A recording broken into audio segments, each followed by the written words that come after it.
झारखंड में कोरोना को लेकर सतर्कता बरकरार। 25 अप्रैल तक कोर्ट की कार्रवाई में नहीं मिल सकेंगे वकील। कई अधिवक्ता पाए गए संक्रमित। मुजफ्फरपुर में लगातार बढ़ रहा कोरोना संक्रमण। जिलाधिकारी ने बुलाई आपात बैठक। बैठक में कड़ी पाबंदियों के आदेश।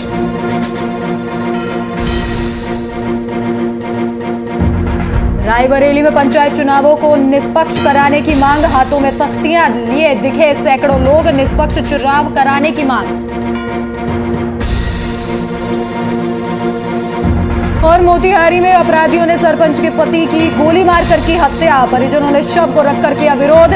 पुलिस कर रही मामले की जांच।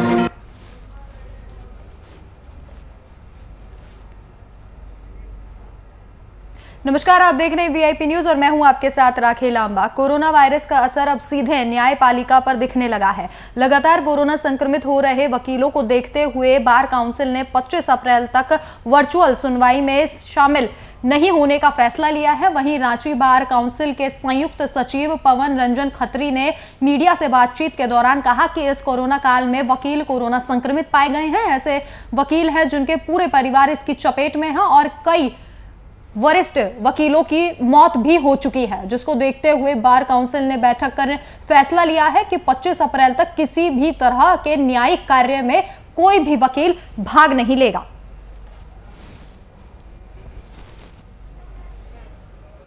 काउंसिल ने जो निर्णय लिया है 18 तारीख को एक जीबी मीटिंग थी बार काउंसिल में, माननीय बार काउंसिल सदस्यों के बीच में, तो उन लोगों ने ये मिल करके ये निर्णय लिया कि अभी जो कोरोना का संक्रमण इतनी तेजी से फैल रहा है और फैलने के दरमियान में इसमें ज़्यादातर जो है अधिवक्तागण इसमें संक्रमित हो रहे हैं और अधिवक्तागण संक्रमित होने के बाद उनकी आर्थिक व्यवस्था जो है वो खराब होती जा रही है।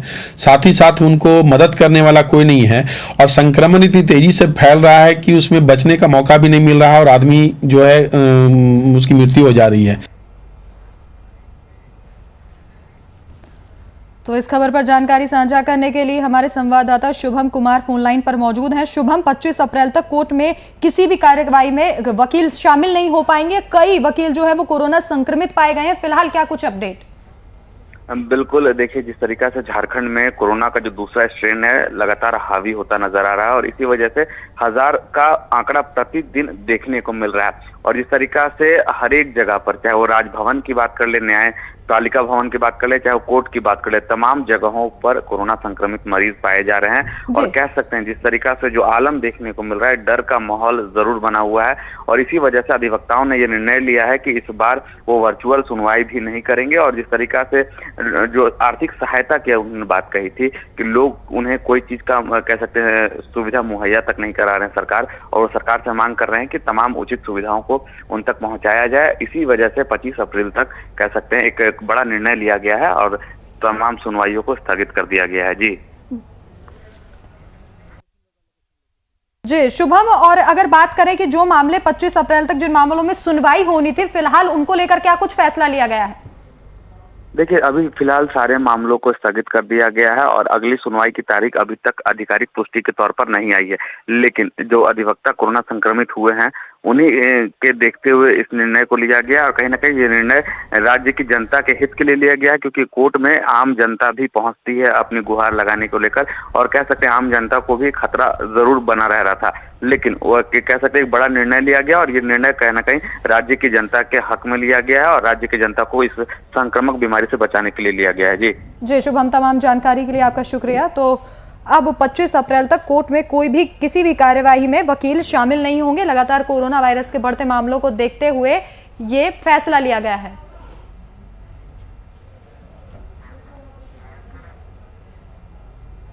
वहीं बढ़ते कोरोना संक्रमण को देखते हुए डीएम प्रणव कुमार ने आपात बैठक बुलाई है, जिसमें चैंबर्स ऑफ कॉमर्स के सदस्य भी शामिल हुए। इस दौरान जिलाधिकारी ने कोरोना को लेकर जारी किए गए आदेशों के बारे में बताया। इसके साथ ही कहा कि इसके तहत shopping mall, cinema hall, mall बंद रहेंगे। इसके साथ ही सब्जी और किराना दुकानें खुली रहेंगी।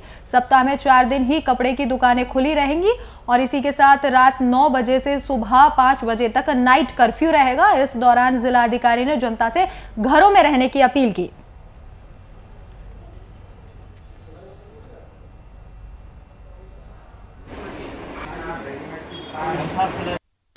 प्रतिबंध बढ़ाए गए हैं ताकि कोरोना का जो संक्रमण लगातार फैल रहा है इस पर कुछ ब्रेक किया जा सके।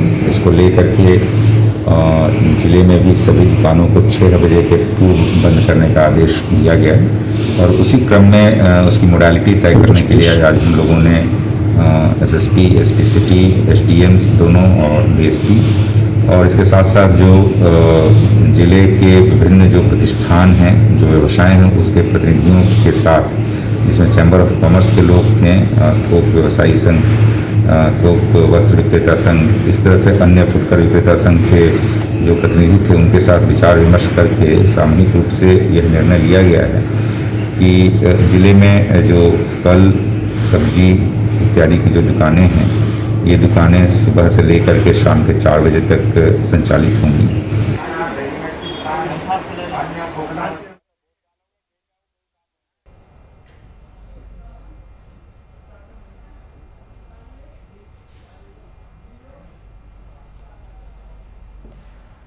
तो बढ़ते कोरोना संक्रमण को देखते हुए जिला अधिकारी प्रणव कुमार ने एक आपात बैठक बुलाई और इस बैठक में कई फैसले लिए गए और इस बैठक में चैम्बर्स ऑफ कॉमर्स के सदस्य भी शामिल हुए। इस दौरान जिलाधिकारी ने कोरोना को लेकर जारी किए गए आदेशों के बारे में जानकारी साझा की। इसके साथ ही उन्होंने बताया कि गाइडलाइंस के तहत शॉपिंग मॉल, सिनेमा हॉल बंद रहेंगे और इसके साथ ही सब्जी और किराना की दुकानें खुली रहेंगी। सप्ताह में 4 दिन ही कपड़े की दुकानें खुली रहेंगी और रात 9 बजे से सुबह 5 बजे तक नाइट कर्फ्यू रहेगा। इस दौरान जिला अधिकारी ने जनता से घरों में रहने की अपील की है। तो लगातार जिस तरीके से कोरोना के मामले लगातार बढ़ते जा रहे हैं, उसी को लेकर ये अहम फैसला किया गया है और चैम्बर्स ऑफ कॉमर्स के सदस्य भी इस बैठक में मौजूद रहे। डीएम ने ये आपात बैठक बुलाई जिसमें कोरोना के मद्देनजर कई अहम फैसले यहां पर लिए गए।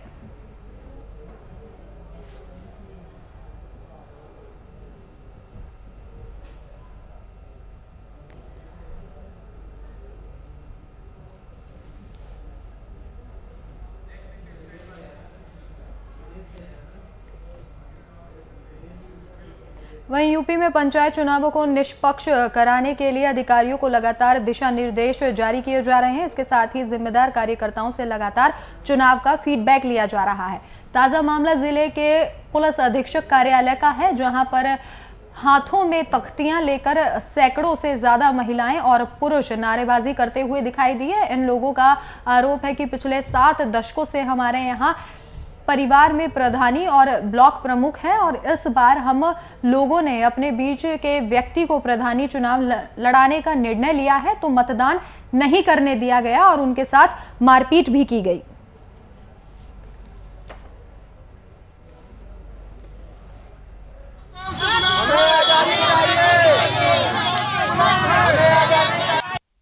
हम लोग अपनी हिम्मत जुटा करके प्रत्याशी को खड़ा किया, हरिजन सीट आई थी।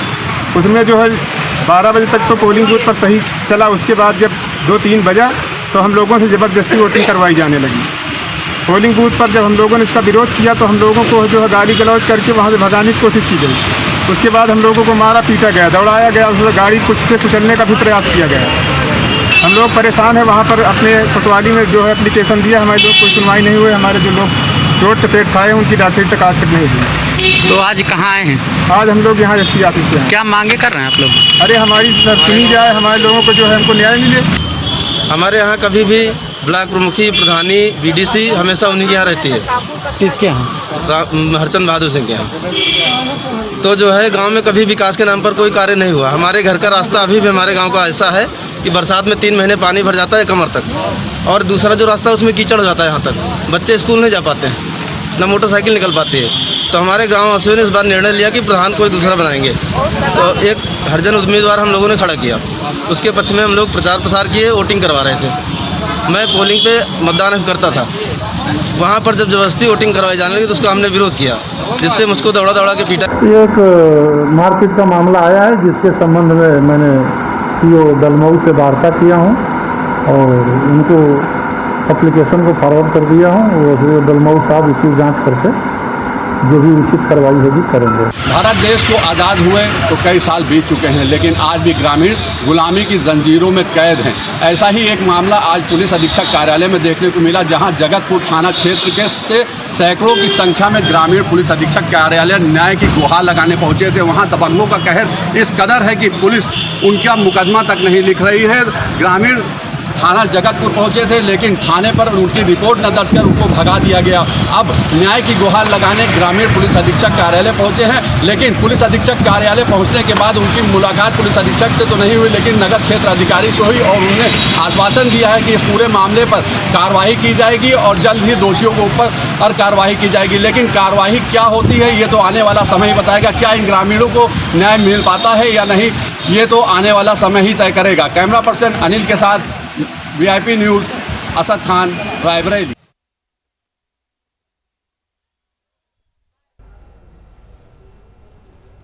तो इस खबर पर जानकारी साझा करने के लिए हमारे संवाददाता असद खान फोन लाइन पर मौजूद हैं। असद, जिस तरीके की तानाशाही यहाँ पर देखी जा रही है कि एक ही परिवार से हमेशा प्रधानी के लिए खड़े होते थे और अब जब किसी अन्य व्यक्ति को प्रधानी के लिए खड़ा किया गया तो उनके साथ मारपीट का यहाँ आरोप लगाया जा रहा है। क्या कुछ है पूरा मामला, विस्तार से बताइए।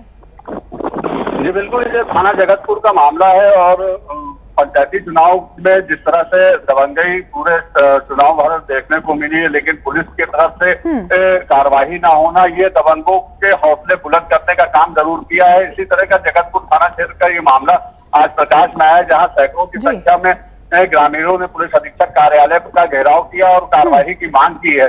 फिलहाल CO सिटी पाठक जी ने इस पर आश्वासन जरूर दिया है कि कार्रवाई होगी, लेकिन कहीं ना कहीं देश की आजादी के बाद भी आज भी गुलामी करने को ग्रामीण मजबूर है और दबंगों के हौसले बुलंद है। राखी जी, असद, जिस तरीके से शुरुआत में कहा गया था कि जो ये पंचायत चुनाव है वो बिल्कुल निष्पक्ष होंगे और लगातार अधिकारियों को निर्देश दिए जा रहे थे, लेकिन जिस तरीके की तस्वीरें सामने आ रही है, प्रशासन पूरी तरीके से विफल दिखाई दे रहा है। जी बिल्कुल राखी, आपका कहना बिल्कुल सही है। जिस तरह से प्रशासन नमस्तक है, कहीं ना कहीं से सत्ता का दबाव जरूर कहा जाएगा, क्योंकि जिस तरह से पंचायती चुनाव में भी कहीं चुटपुट घटनाएं सामने आई, बूथ पे 10 बजे तक वोटिंग कराई गई और उसके बाद इस तरह की घटनाओं पर कार्रवाई न होना कहीं ना कहीं अपराधियों के हौसले बुलंद जरूर करता है। इस पर पुलिस अधीक्षक रायबरेली श्लोक कुमार को जरूर ध्यान देना चाहिए और दबंगों के खिलाफ कार्रवाई करनी चाहिए, नहीं आने वाले विधानसभा चुनाव में स्थिति और विकराल जरूर नजर आएगी। राखी जी, असद, जिस तरीके से ये भी आरोप लगाया जा रहा है कि वहां प्रत्याशी के साथ और उनके परिजनों के साथ मारपीट भी की गई है, तो फिलहाल इस मामले में कोई कार्रवाई की गई हो?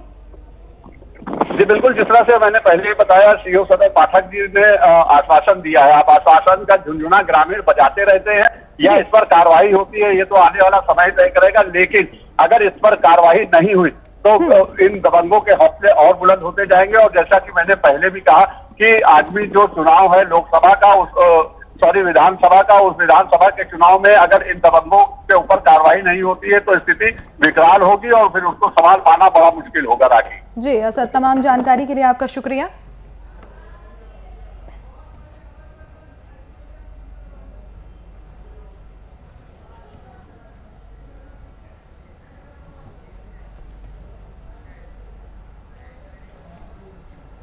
सुशासन बाबू के राज में अपराधियों का मनोबल लगातार बढ़ता जा रहा है, जहां हथियारबंद अपराधियों ने सदर DSP और होमगार्ड DSP के आवास से महज कुछ दूरी पर एक सरपंच के पति की गोली मारकर हत्या कर दी। पुलिस अधीक्षक और जिला अधिकारी कार्यालय के पास परिजनों ने शव रखकर विरोध प्रदर्शन और आगजनी किया।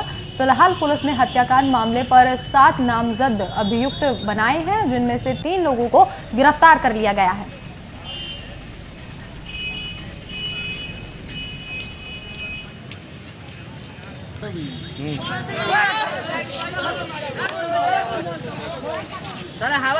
एसपी ऑफिस के पास CRP के पास उनको गोली लग गई, 5 गोली डेट कर गई, 2 गो निकल गया, 3 गो हम लोग जो आए सदर हॉस्पिटल। कैसे पहले से भी किसी का दुश्मनी था इनके साथ? ऐसे तो कोई से नहीं था। मारने कौन मारा है, आपको जानकारी है क्या? अभी तो नहीं है, लेकिन हो जाएगा। अब कॉलन जाके जो कहतरन संजय सिंह आए थी, हरिंदर सिंह, ये ठोकर लागल बा, कहते जे कहवा ठोकर लागल बा, तो कहतरन जे बोलू ठोकर लागल बा भैया के। हम कहे कहवा लागल बा तो कहता रहन जे सदर में। तब जाके देखा तनी हमनी के तो फिर कहता रहन, फिर जाके पता नहीं बताई ना कहाँ लागल बा ठोकर, कहाँ रखल बा तो कहता रहन जे सदर में रख ले बनी। तो गिया तो गिरा नहीं तो हमनी के देखनी तो अपनी के गोली लागल बा आ उ लोग कहता ठोकर लागल बा, 2 आदमी गिरे लोग। का बुझा था घटना कारण का बा? कारण बा अपने के गोली मार ले बनी।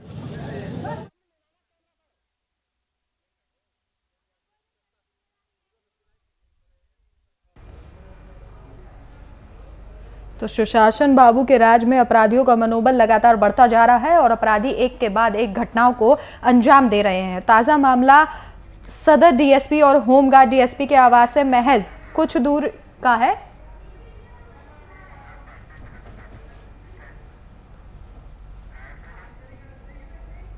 वहीं जेडीयू पार्टी में महिलाओं का सम्मान किया जाता है और उन्हें बराबरी का दर्जा भी दिया जाता है। जेडीयू पार्टी के सिद्धांत और विचारधारा से प्रभावित होकर बड़ी संख्या में लोग पार्टी की सदस्यता ग्रहण कर रहे हैं। खासकर महिलाओं में काफी उत्साह देखा जा रहा है। पार्टी को मजबूत और धारदार बनाने के लिए जेडीयू नेत्री तारा श्वेता आर्या ने किशनगंज में सदस्यता अभियान चलाकर दर्जन से अधिक अल्पसंख्यक और दलित महिलाओं को पार्टी की सदस्यता दिलाई।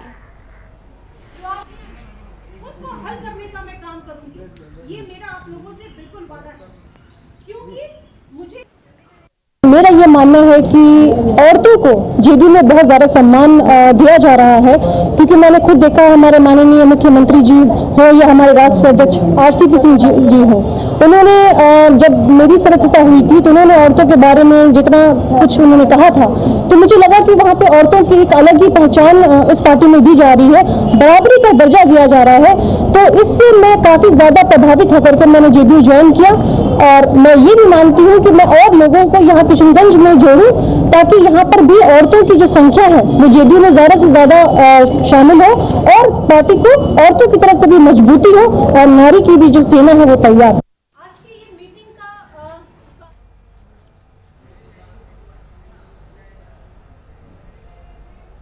तो यूपी में पंचायत चुनाव चल रहे हैं। ऐसे में बदायूं में एक गांव है जहां के लोगों ने पंचायत चुनाव का बहिष्कार किया है। सीधे रुख करेंगे अपने संवाददाता पवन तोमर का, जो इस खबर पर हमारे साथ जानकारी साझा करेंगे। पवन, जिस तरीके से लगातार पंचायत चुनाव और ऐसे में विकास एक बड़ा मुद्दा है, ऐसे में लोगों ने फैसला लिया है कि वो इस चुनाव का बहिष्कार करेंगे, क्या कुछ जानकारी आपके पास? जी, आपको दिखाना चाह रहा है, ये जो है विकासखंड अंबियापुर का गांव है, अकोली का मजरा पड़ता है बिचोला। यहाँ पर पूरा गांव ने जो है विरोध किया है पंचायत चुनाव को लेकर। विकास नहीं हुआ, विकास को लेकर पूरा गांव का कहना है कि हमारे गांव में विकास नहीं हुआ कुछ भी, और हम जो है एक भी किसी को वोट नहीं डाला जा रहा है। कैमरामैन से कहा थोड़ा विकास दिखाइए, ये देखिए पूरा किस तरीका से जो है पूरा गांव विकास हुआ है। दूसरी चीज, एक चीज और आई है सामने, जब जो है प्रशासन आया, इसमें प्रशासन ने जो है गांव वाले के लिए और जो है धमकाया और डंडाबाजी की है, समझाने बजाय। जी मैम। आपने लोगों से बातचीत की, क्या कुछ मुद्दा है वहां का? आजादी के इतने साल बाद भी लोगों को मूलभूत सुविधाएं नहीं मिल पाती हैं। ऐसे में हर बार प्रत्याशी आते हैं और लगातार ये दावे करते हैं कि अगर आप हमें जीत दिलवाएंगे तो हम आपको विकास देंगे। लगातार इस तरीके के दावे जो है वो खोखले नजर आते हैं, तो आम जनता काफी मायूस हो जाती है। जी, हम आप लोगों को देखो वीआईपी न्यूज जो है पूरा जो ग्राउंड जीरो पे दिखा रहा है, ये पूरा गांव है, गांव को पूरा जो है सभी सड़क जो है वो विरोध कर रहा है पूरा कि हम जो मतदान नहीं करेंगे। और हम आपको रूबरू पूरे गांव से जो बात कराना चाह रहे हैं। क्या नाम है आपका? नाम बता, नाम क्या आपका? कौन सा गाँव है? बिचोला। वोट क्यों नहीं डाला, विरोध क्यों कर रहे हैं वोट का? बता कि समझ रहे हो? अच्छा, कोहली के ये देखिए बाबा है और भी सदस्य, पूरा जो है पूरा गाँव जो है विरोध कर रहा है। बाबा क्या नाम आपका? मैं ऊंचे संत। अच्छा, ऊंचे संत। क्या नाम आपका? सोमपाल। तो कौन सा गाँव है? बिचोला। बिचोला। क्यों वोट क्यों नहीं डाला, विरोध क्यों कर रहा है पूरे गाँव? विरोध तो कर रहे हैं जहाँ बिचोला हम कैसे वो नहीं है, कोई विकास नहीं है, इसलिए कोई विकास नहीं है, कोई विकास नहीं है, इसलिए वोट नहीं डाला, पूरा गाँव ने वोट नहीं डाला। ये देखिए मैं सुबह से जो वहाँ 2 वोट पड़े हैं, 2 वोट में कोई। क्या नाम आपका? जो है क्यों विरोध कर रहे हैं गाँव में, क्यों वोट नहीं पड़ रहे? विकास ना होने की। विकास ना होने की। ये देखिए हम दिखा रहे हैं आपके लिए, पूरा जो विकास नहीं हुआ, इसलिए पूरा गाँव जो विरोध कर रहा है। और प्रशासन ने पूरा जो है पूरा उठा रहा सवाल कि प्रशासन समझाने बजाय हमारे साथ और जो मारपीट की है। जी मैम। जी, फिलहाल पवन, क्या स्थिति है वहां? जिस तरीके से लगातार लोग बहिष्कार कर रहे हैं, प्रदर्शन कर रहे हैं, तो कहीं ना कहीं अधिकारियों को इसके बारे में पता तो चला होगा। क्या कोई अधिकारी या कोई प्रशासन से कोई आया वहां संज्ञान लेने के लिए और लोगों को मनाने के लिए? जी अभी जो सूचना मिली है डीएम साहिबा है वो जो है आई हुई है अभी वार्तालाप करने के लिए। जो हमने जो कॉल किया बात हुई हमारी तो बोल रही थी कि हमने जो है वोट पड़ रहे हैं। उन्हें जो अधिकारियों द्वारा गलत सूचना दी गई कि वोट पड़ा, लेकिन जबकि जमीन स्तर पर यह था कि यहाँ पर जो है पूरा गांव जो विरोध कर रहा था, वोट नहीं पड़ रहे थे। अब आई हुई है, अब आगे देखना होगा कि जो है क्या वोट डालेंगे या क्या सहमति बनेगी प्रशासन की। जी लगातार पवन इस तरीके के मामले सामने आते हैं जहां वोट तो मांगे जाते हैं और जब जीत हासिल कर लेते हैं तो प्रत्याशी बिल्कुल गायब हो जाते हैं। तो ऐसी स्थिति में लोग काफी मायूस रहते हैं। फिलहाल जो गांव की आप तस्वीरें हमें दिखा रहे हैं, बदायूं का ये गांव है और तस्वीरों को देखकर अंदाजा लगाया जा सकता है कि किस तरीके के बदहाल स्थिति वहां पर है। तो इस बारे में क्या किसी अधिकारी से फिलहाल कोई बातचीत नहीं है, लेकिन सबसे बड़ा सवाल ये है कि जब मीडिया ऐसे मामलों को दिखाती है तभी प्रशासन क्यों जागता है?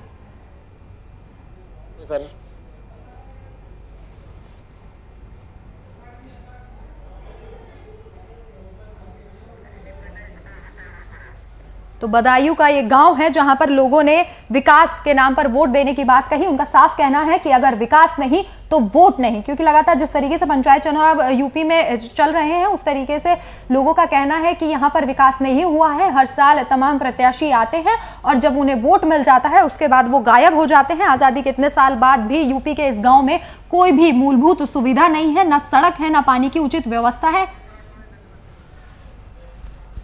तो हमारे संवाददाता पवन इस खबर पर हमारे साथ जुड़े थे, उनका बहुत बहुत धन्यवाद जानकारी हमारे साथ साझा करने के लिए।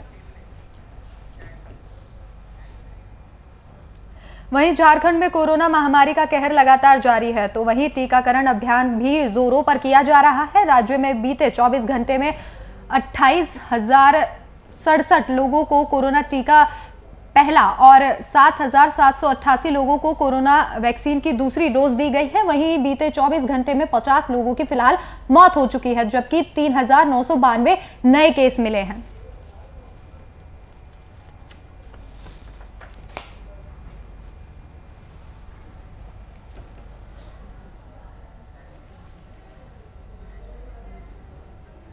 वहीं समस्तीपुर जिले के मुसरी घरारी थाना क्षेत्र में बाघी चकहाबीब गांव में एक व्यक्ति का शव नींबू बागान से लटकता मिला।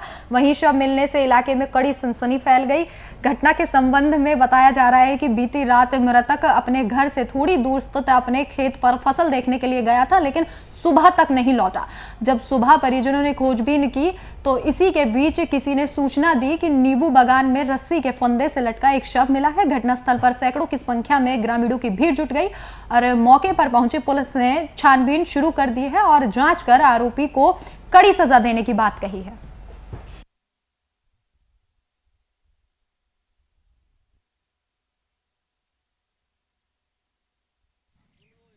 के संबंध में बताया, सुबह जब सूझ को उठे तो कुछ शोरगुल मालूम हुआ, तो हमने अपने चचेरी बहन से पूछा जो चाचा जी कहाँ हैं, तो उसने बोली जो पापा बोर्डिंग पे गए हैं बोर्डिंग चलाने के लिए। मैं बोले नहीं ऐसा नहीं है, तो बात कुछ और कहा रहा। तब भगदड़ दौड़ गया। जब वहाँ गए दौड़ के गए खेत में देखे तो उनको देखे चार में रस्सी से लटकाया हुआ। पहले सुबह जानकारी हुई कि मेरे ही वार्ड नंबर ये 10 है बाघी पंचायत। हम लोग ग्रामीण लोग हैं, काम कर रहे थे भूसा का दौनी का। मालूम हुआ कि जो वहाँ एक लाश मिला है, तो हम लोग देखे यहाँ है। अब हम लोग देखे ये तो हम लोग को परिचित आदमी है, पूर्व परिचित है, हमारे बहुत सम्मानित लोग हैं। LIC का कार्य करते थे। ये मुखिया जी का बागान है, उन्हीं का ये। तो इस खबर पर जानकारी साझा करने के लिए हमारे संवाददाता केसर खान फोन लाइन पर मौजूद। केसर, शव मिला है बागान में लटकता हुआ, फिलहाल क्या कुछ कार्रवाई की जा रही है? जी बता दूं कि समस्तीपुर जिले के मुस्रीघाई थाना क्षेत्र के बागी के फड्डी गांव के अंदर एक वृद्ध की जो शव है नींबू के बागीचे से मिली है और शव को मिलने से आसपास के इलाके में सनसनी फैल गई। लोगों का बताना है कि रात में वो अपना खेत जो है बागीचा देखने के लिए गए थे और इसी दौरान जो है जो घर नहीं लौटे। आज सुबह में कैसे लोगों को पता चला कि एक शव जो है फंदे से लटका हुआ नींबू के बागीचे में है और तभी जो है लोगों की भीड़ वहाँ उमड़ पड़ी। बहरहाल पुलिस जो है इस मामले में पहुंच गई और शव को अपने कब्जे में लेके पोस्टमार्टम के लिए सदर अस्पताल ले आई है। मगर परिजनों का कहीं ना कहीं अगर देखा जाए तो उनका आरोप लगा रहे हैं कि किसी ने जो है इनकी हत्या करके जो है शव को लटका दिया है। जी केसर, पुलिस का क्या कुछ बयान सामने आया है कि ये हत्या है या आत्महत्या? पुलिस जो है कि दोनों एंगल से इस देख रही है कि आखिर ये हत्या या आत्महत्या है। मौके पे सदर टीएसपी सतीश कुमार पहुंचे और उन्होंने सभी जानकारी परिजनों से ली है और उस मामले को लेकर आगे की कार्रवाई में जुट गए। उनका कहना है कि हम दोनों एंगल से देख रहे हैं कि इनकी हत्या या आत्महत्या करती है। हम दोनों चीजों पे जांच कर रहे हैं। जी केसर, अगर आपकी परिजनों से बात हुई हो तो उन्होंने किन व्यक्तियों पर यहाँ पर शक जताया है? जी, उनका साफ तौर पे कहना था कि घर के पड़ोस के ही बगल के जो है एक व्यक्ति थे और वो बाहर से आए थे, तभी उनके बागीचे में जाके जो है केला का पेड़ काट लिया। जब इन्होंने बताया कि ये मेरे जमीन में है, आपने क्यों काट लिया, तब से ये मामला विवादास्पद हो गया था और उसको लेकर उन्होंने देख लेने की बात कही थी। मगर आज जैसे हत्या है तो उन लोग का शक भी उसी की तरफ जा रहा है। पर बहरहाल पुलिस जो है सभी एंगलों को देखते हुए आगे की कार्रवाई में जुट गई। जी केसर, तमाम जानकारी के लिए आपका धन्यवाद।